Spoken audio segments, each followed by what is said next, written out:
صدر ٹرمپ اپنے اسکرپٹ پر قائم رہے، اپنی انتظامیہ کی کامیابیاں بیان کی اور بیرونی خطرات کے بارے میں سخت لہجہ اختیار کیا۔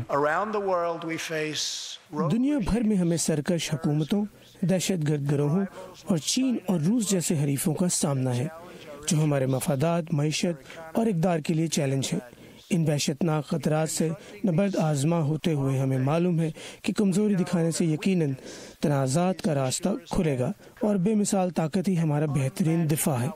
صدر ٹرمپ نے امریکہ اور اس کے اتحادی ممالک تک مار کی قابلیت والے جوہری میزائل بنانے کی کوشش میں مصروف شمالی کوریا پر بطور خاص تنقید کرتے ہوئے وہاں کی حکومت کو بدکردار قرار دیا۔ صدر نے اندرونی سیاسی ہم آہنگی کی اپیل کی تاکہ ملک کے بنیادی ڈھانچے اور امیگریشن قانون میں اصلاحات کی جا سکیں۔ آج رات میں آپ سب سے اپنے سیاسی اختلافات بھلانے کی استدعا کرتا ہوں تاکہ ہم یکجا ہو سکیں، جو لوگوں کی مدد کے لیے کلیدی اہمیت رکھتا ہے۔ حزب اختلاف سے تعلق رکھنے والے اراکین کی ریکارڈ تعداد نے امریکی صدر کے خطاب کا بائیکاٹ کیا۔